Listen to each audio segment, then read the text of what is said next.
주식 투자 심플하게 충분하게 스텝스. 네, 안녕하십니까. 하나투자증권 리서치센터장 박용훈입니다. 구정 기준으로 올해 처음 인사를 드리겠습니다. 언론에서 하도 많이 얘기가 나와서 이 얘기를 안 할 수가 없겠습니다. 겨울철 난방비, 가스 가격 2배가 올랐다. 그런 이야기들 많이 나오죠. 저는 아파트가 아니기 때문에 더 많이 나올 거라고 생각합니다. 단독 주택이 원래 난방비 더 많이 나오지 않습니까? 저도 다 놀랐던 것처럼 어느 정도 예상은 하고 있었으나 너무하네 라는 생각이 들 정도로 많이 나오긴 했는데요. 제가 지난 한 9월, 10월경에 이런 말씀을 한번 드린 적이 있습니다. 유럽 상황이 안 좋은 거는 가장 안 좋은 거는 당연히 유럽이죠. 유럽은 작년 내내 그리고 지금도 만만치 않은 상황이 계속 진행이 되고 있는데, 작년 기준으로 보면은 9월 말까지 유럽 기준으로 주요 국가들이 에너지 보조금, 이게 기업에 대한 것보다는 민간 쪽에 대한 보조금이 상당히 많이 지급이 됐었죠. 영국 같은 경우가 파운드를 유로화로 전해서 유로화 기준으로 한 1784억 유로, 그러니까 우리 돈으로 한 240조 정도가 이제 보조금으로 나간 거고요. 독일 같은 경우가 1000억 유로인데 일부 기업에 대한 구제금융까지 감안하게 되면은 독일 같은 경우도 거의 한 1842억 유로, 이건 250조 가까이 되는 돈이고요. 프랑스가 한 100조 정도 지원금, 에너지 보조금으로 돈이 지출이 됐습니다. 이들 나라 같은 경우는 아무래도 전력비라든가 가스비 같은 경우들이 국가 쪽보다는 민간 쪽에서 많이 하고 있기 때문에 가격이 천정부지로 솟았고, 그것에 대해서 여러 가지 세금 조치라든가 그리고 보조금 이런 정책들이 이제 나왔다고 생각하실 수 있겠고요. 우리나라 같은 경우는 이제 그 모든 비용을 일단 한전이 다 알아서, 한전이 독박 개념으로 이제 아는 거죠. 한 30조, 영업 적자 기준으로 30조. 근데 이 정도 규모면 사실 누차 말씀드렸지만은 독일의 에너지 소비량과 대한민국의 에너지 소비량은 거의 똑같거든요. 독일 같은 경우는 한 250조 정도로 이거를 막았고, 우리는 한전 기준으로 30조 정도로 막았으면은 선방했다. 물론 다른 비용들은 민간에서 많이 더 부담을 했겠지만, 자, 그런데 요거까지는 이제 전기요금 그렇다도 쳐요. 이제 겨울이 다가오니까 이제 난방비 문제가 본격적으로 이제 피부로 다가올 수밖에 없는 거죠.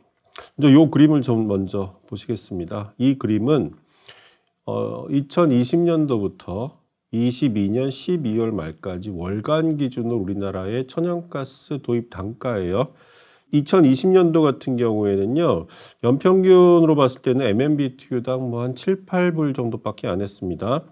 21년도도 평균적으로 MMBTU당 여름철까지는 한 9불, 10불 하던 것이 22년도 들어오면서 이제 스파이크가 발생이 됐고요.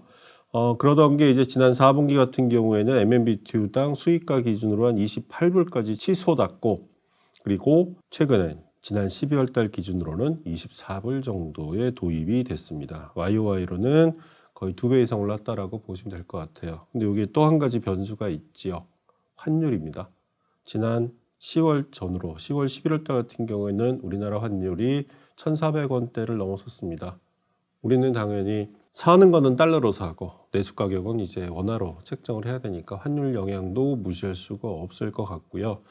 천연가스 도입부터 소비까지 기간을 어느 나라에서 들어온 거를 어떻게 해서 어떻게 기화해서 이것까지 정확히 말씀드리기는 어려워요. 어렵지만은 분명한 거는 뒤로 가면 갈수록 연초니까 올 1분기 내내는 이러한 상황이 지속될 수밖에 없겠다라는 거죠. 물론 이제 여기엔 또 정책적인 부분도 당연히 들어가 있을 수 있습니다. 이거를 이제 정부가 또는 가스공사가 떠왔느냐 아니면 이걸 민간에게 다 부담을 넘기느냐의 이슈가 있는데, 이건 워낙 예민한 문제니까 저는 이제 요에 대해서는 전혀 언급하지 않을 거고요.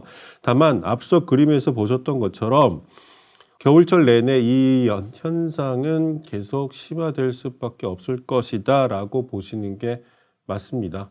근데 이제 한전의 사례 또는 앞서 말씀드린 유럽의 사례, 정부에 의해서 보조금 형태로 지급하는 거, 우리나라는 한전이 많은 부분을 떠안는 것, 이거는 좀 생각해 봐야 될 문제이긴 하겠습니다만은, 어쨌거나 비용적 측면에 있어서 올라가는 건 분명히 맞다라고 하는 거는 부인할 수가 없는 사실이고요. 우리나라랑 똑같은 천연가스에 있어서는 100% 수입국인 일본 같은 경우가 근데 최근 몇 달 동안은 일본의 수입 단가가 우리나라보다 좀 많이 좀 떨어지고 있어요. 우리는 이제 올라가서 고점에 있고 일본은 좀 떨어지는 현상들이 발생을 했는데 이건 이제 왜 그럴까라는 부분을 좀 찾아보니까 우리나라 같은 경우는 상대적으로 지금 한국이나 일본이나 천연가스 도입하는 가격에서 제일 싼 나라가 카타르입니다. 왜냐? 중동에서 사오는 게 제일 싸요. 왜냐하면 중동 같은 경우는 유가 연동제거든요. 유가가 그렇게 생각보다 높진 않잖아요. 그러다 보니까 가격이 수입국가, 주요 수입국가 중에서는 지금 카타르산이 제일 싸요. 근데 이제 카타르 같은 경우는 아무래도 유럽 쪽으로 많이 보내다 보니까 우리나라는 카타르산이 많이 좀 줄어들 수밖에 없어요. 우리나라 기준으로 제일 비싼 건 어디냐면은 호주하고 미국산. 이죠. 근데 미국 같은 경우도 이제 유럽으로 많이 드러나다 보니까 많이 증가한 게 호주가 증가했고 카타르가 많이 감소했어요.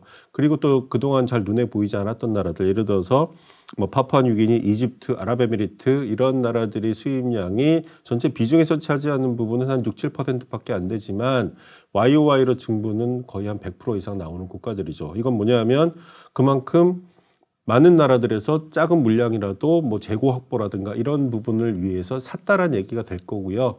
이런 부분들은 단가가 높을 수밖에 없겠죠. 아무래도 단가가 다 높습니다. 그런데 우리나라의 지난 11월 기준으로 수입 3대국 어느 나라에서 많이 사왔어? 순서를 보면 호주, 카타르, 말레이 이렇게 되어 있고요. 근데 일본 같은 경우는 호주, 말레이, 러시아.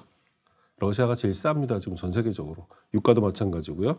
가스도 지금 마찬가지인데 일본 같은 경우가 작년 봄철 전후로 전쟁 발발하면서 일부 줄였다가 다시 늘려왔습니다. 우리나라 같은 경우도 줄였다가 12월에 조금 더 늘리긴 했는데 이게 어떤 뭐 정책적 의지나 이런 부분이 반영되어 있다고 보기는 어려워요. 근데 이제 일본 같은 경우는 러시아산이 수입국 기준으로 3위거든요. 지난 11월 기준으로 우리는 5위권 바뀌죠. 10위권 안짝에는 있으나 많이 줄여놓은 상태입니다. 근데 지금 일본의 경우를 딱 보더라도 야 이거 각자 도생이지 이렇게 가다가는 만만치 않겠다라는 생각이 들 수밖에 없는 상황이라 이런 변화가 났는지 아니면 다른 계약 조건이 있는지는 모르겠으나 일본 같은 경우는 일본산 비중이 적지 않더라. 우리나라보다 상당히 높더라라고 하는 부분들 감안하게 되면 우리도 어느 정도는 이에 대한 좀 대안 이런 것들이 좀 필요하지 않겠나라는 생각을 가지고 있습니다. 그런데 그렇다고 해서 요가스 가격이 여름에 이제 훅 꺾일 거냐 뭐 그렇게 보지는 않아요. 왜냐하면은 작년 9월 달까지 러시아에서 파이프라인으로 들어왔던 물량들을 오래 전부 다 LNG로 대체해야 되는 상황이 발생이 될 거거든요. 그렇게 보면 이게 쉽게 꺾일 것 같지는 않다라는 생각을 가지고 있습니다. 예, 난방비를 조금이라도 줄이기 위해서는 보일러 자주 너무 껐다 켰다 하지 마시고 그리고 뽁뽁이라도 붙일 필요가 좀 있지 않을까 생각합니다. 저도 어제 집에다 좀 붙였습니다. 자, 요 국내 가스 얘기는 요 정도로 마무리하고요. 그 미국 얘기를 좀 하려고 합니다. 뭐 최근에 이런 얘기들이 많이 나오죠. 미국의 셰일이 이제 끝났냐, 피크아웃 했느냐, 뭐 이거는 뭐 사실 알 수가 없습니다. 알 수가 없는데 뭐 그렇게 보고 있는 사람들도 뭐 없지는 않고요. 피크아웃 했다라고 하는 사람들이 분명히 있죠. 그런데 사실 이 부분은 미국 애들도 잘 모르지 않을까라는 생각을 전 할 수밖에 없어요. 왜냐하면 요 그림을 좀 잠깐 보시면요. 이거는 미국 에너지 정보국 EIA의 미국 원유 생산량 전망 그림입니다. 요 노란색으로 되어 있는 거는요. 22년 3월 달에 전망한 거고요. 그리고 회색으로 되어 있는 거는 22년 7월 달에 전망한 거예요. 그러니까 여기서 나타난 재미있는 특징은 뭐냐면요. 22년 2월 달에 러시아 우크라이나 전쟁이 발발했지 않습니까? 그러고 나서 EIA에서 3월 달 전망치를 갑자기 위로 쭉 당겨 올려버렸어요. 7월 달에도 마찬가지로 쭉 더 당겨 올려버렸죠. 뭐 이거는 매달 발표가 되는 쇼텀 에너지 아웃룩 데이터이긴 합니다만 제가 이제 한 석 달 주기로 이렇게 끊어서 이제 말씀을 드리는 거고요. 그러다가 이것 봐라 이제 러시아가 에너지 관련돼서 별로 쓸 카드가 없네 라는 생각이 들었는지 22년 10월 달에는 생산량 전망치를 다시 뚝 꺾어버렸어요.